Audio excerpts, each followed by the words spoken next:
तो आज हम सीखने वाले हैं केमिस्ट्री के कॉन्सेप्ट्स।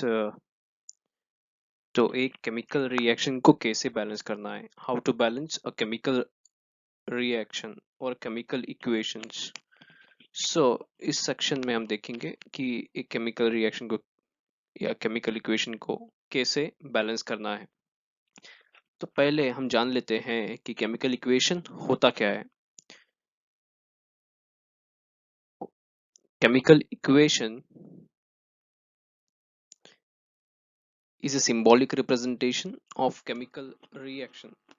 कोई भी केमिकल रिएक्शन को मैं अगर सिंबल्स में रिप्रेजेंट करना चाहता हूँ तो मैं उसे क्या कहूँगा, केमिकल इक्वेशन कहूँगा। जैसे कि मान लो कि मेरे रिएक्टेंट्स हैं, जो भी इस केमिकल रिएक्शन में पार्ट ले रहे हैं उसको मैं रिएक्टेंट कहूँगा। जैसे कि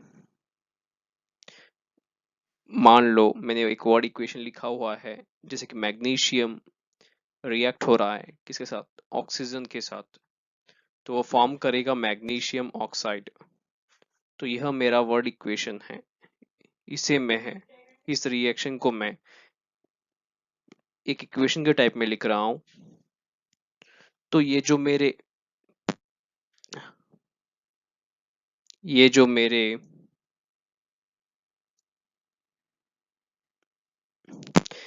मेरे मैग्नीशियम और ऑक्सीजन दोनों हैं, रिएक्ट होके मैग्नीशियम ऑक्साइड फॉर्म हो रहे हैं। ये मैग्नीशियम और ऑक्सीजन ये मेरे रिएक्टेंट्स हो गए। और ये जो मेरे राइट हैंड साइड पे है यह मैग्नीशियम ऑक्साइड, यह मेरा प्रोडक्ट हो गया।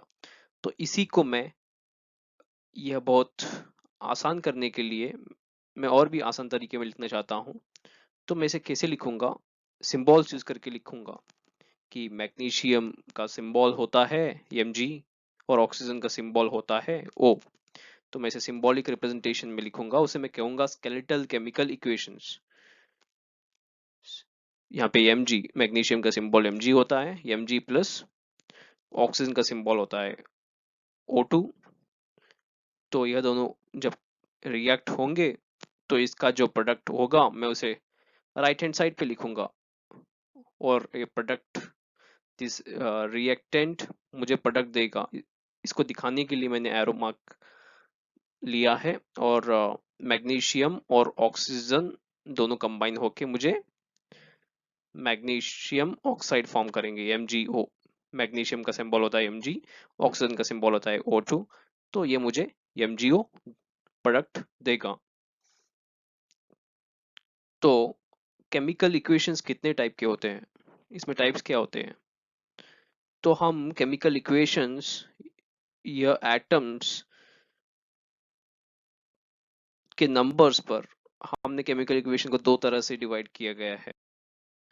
जैसे कि मान लो एक बैलेंस्ड केमिकल रिएक्शन, एक बैलेंस्ड केमिकल इक्वेशन कह सकते हैं और अनबैलेंस्ड केमिकल इक्वेशन कह सकते हैं। जैसे कि बैलेंस्ड केमिकल इक्वेशन में क्या होगा, मेरे जो नंबर ऑफ एटम्स हैं रिएक्टेंट साइड व number of atoms product side के इक्वल होंगे।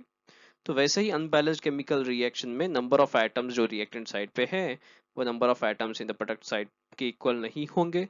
तो इसे मैं क्या कहूंगा, अनबैलेंस्ड केमिकल रिएक्शन कहूंगा। तो ऐसे ही आप जानते हैं कि बैलेंस्ड केमिकल इक्वेशन का मतलब क्या है, हमें क्यों बैलेंस करना जरूरी है। कि बैलेंस्ड केमिकल रिएक्शन का मतलब होता है, यह एक लॉ पे डिपेंड करता है, law of conservation of mass. इसका मतलब है कि मास can nether be created nor destroyed in a chemical reactions. इसका मतलब है जो कि मेरे रिएक्टेंट साइड के एटम्स का जो मास है वह प्रोडक्ट के साइड के मास के बराबर होना चाहिए। तो यह law of conservation of mass पे डिपेंड है, उसे मैं कहूंगा बैलेंस्ड केमिकल रिएक्शन और बैलेंस्ड केमिकल इक्वेशन। तो मेरा total mass of elements of reactant side जो है ये किसके इक्वल होगा, total mass of elements of the product side के इक्वल होगा। ये एलिमेंट्स रिएक्टेंट साइड पे और ये प्रोडक्ट साइड के एलिमेंट्स के मास के इक्वल होगा। इसी को मैं बैलेंस्ड केमिकल रिएक्शन कहूंगा। हो गया। तो अब हम और एक इक्वेशन सॉल्व करेंगे। एग्जांपल ले लो कि बैलेंसिंग ए केमिकल रिएक्शंस। मेरा यहाँ पे इक्वेशन है कि Fe plus H2O gives Fe3O4 plus H2। तो यहाँ पे आयरन रिएक्ट कर रहा है वाटर के साथ, तो वो Fe3O4 और H2O बनेगा।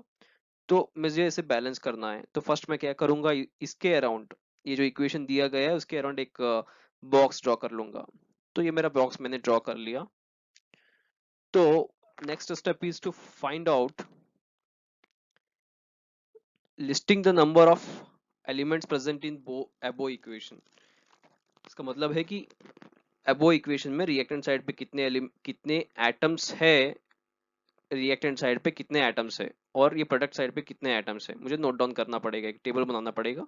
तो मैंने number of atoms at the reactant and product side को मैंने नोट किया है। तो मेरा टेबल ऐसे बनेगा, एलिमेंट यहाँ पे आयरन कितने हैं, रिएक्टेंट साइड पे एक ही है, तो प्रोडक्ट साइड पे कितने हैं, 3 है। तो हाइड्रोजन रिएक्टेंट साइड पे 2 ही है, तो मैंने 2 लिखा है। और ये हाइड्रोजन रिएक्टेंट साइड पे कितना है, 2 है, तो 2 लिखूंगा। इसी तरह से ऑक्सीजन कितने हैं, रिएक्टेंट साइड पे 1, प्रोडक्ट साइड पे 4। तो ये मेरा टोटल नंबर ऑफ एलिमेंट्स जो रिएक्टेंट और प्रोडक्ट साइड पे मैं नोट डाउन किया। तो अब मैं देखूंगा कि इसमें मैक्सिमम नंबर ऑफ एटम्स किस में है, या फी में है, या ऑक्सीजन में है। आपको देखना पड़ेगा कि नंबर ऑफ एटम्स किस में ज्यादा है।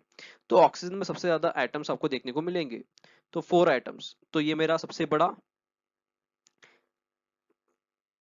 सबसे बड़ा कंपाउंड हुआ जिसमें मेरे ज्यादा नंबर ऑफ एटम्स प्रेजेंट है, O4, राइट। तो इसीलिए मैं क्या करूंगा, पहले O4 को सॉल्व कर लूंगा। दोनों तरफ मुझे ऑक्सीजन बैलेंस करना है। नेक्स्ट स्टेप होगा मेरा ऑक्सीजन। तो स्टेप 3 है, select the maximum number of atoms terms in a equation. तो मेरा maximum number of terms atom का टर्म कौन सा है, Fe3O4। तो उसमें ऑक्सीजन को मुझे बैलेंस करना है। तो मैंने लिखा कि इनिशियल मेरे पास कितने ऑक्सीजन थे, रिएक्टेंट साइड पे एक ऑक्सीजन। तो एटम्स प्रोडक्ट साइड पे कितने थे, ऑक्सीजन एटम्स तो 4 थे Fe3O4 में। तो इसलिए मुझे यहाँ पे 1 को मैं क्या मल्टीप्लाई करूंगा, तो मुझे 4 मिलेगा। तो 1 इंटू 4 करने पे मुझे 4 मिलेगा, तभी इक्वेशन बैलेंस होगा। तो मैं रिएक्टेंट साइड पे वाटर को 4 मल्टीप्लाई करूंगा, तब दोनों ऑक्सीजन एटम्स बैलेंस हो जाएंगे। Now we multiply these as a coefficients to the reactants and products compounds.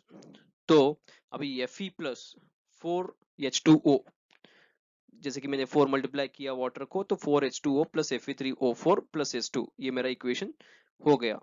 Now I have to check the next maximum number of atoms present in the compound. अब मैं देखूंगा तो maximum number of atoms किसमें present है, 4H2 means 8 hydrogen atoms है। तो 8 hydrogen atom, ये सिर्फ 2 ही हाइड्रोजन आइटम है। तो मुझे अब नेक्स्ट मैं हाइड्रोजन को बैलेंस कर लूंगा। तो step 4 is now balance the remaining atoms as in step 3। तो अब मैं नेक्स्ट चूज कर रहा हूँ हाइड्रोजन को। तो मैंने हाइड्रोजन चूज किया। इनिशियली मेरे पास 8 एटम्स थे, तो रिएक्टेंट साइड पे और प्रोडक्ट साइड पे मेरे पास 2 ही एटम है। मुझे क्या करने पे ये ये प्रोडक्ट साइड पे मेरा एटम 8 हो जाएगा, तो मुझे ये 2 को 4 मल्टीप्लाई करना पड़ेगा। तो मैंने इसलिए 2 को 4 मल्टीप्लाई किया हुआ है। तो दोनों साइड पे अब 8 एटम्स हो सकते हैं। तो मेरा इक्वेशन में मुझे यहाँ पे 4 इंटू H2 करना पड़ेगा। ये H2 को 4 मल्टीप्लाई करना पड़ेगा। तो मैं नेक्स्ट स्टेप में वही लिखूंगा, Fe plus 4H2O gives rise to Fe3O4 plus 4H2। This is my equation. Step 6 में now balance the number of iron atoms. तो मेरे पास एक ही एटम, थर्ड एटम जो है आयरन, उसे मैं बैलेंस करने की कोशिश करूंगा।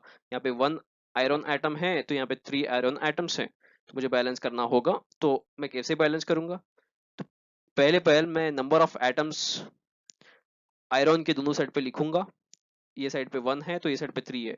इनिशियल एटम्स बोल के मैं एक कॉलम में लिख लूंगा। और तो मैंने ये इनिशियल एटम्स लिख लिया 1 और 3। ऑन बैलेंसिंग 3 इंटू 1, वो मुझे 3 मल्टीप्लाई करना पड़ेगा इस आयरन को।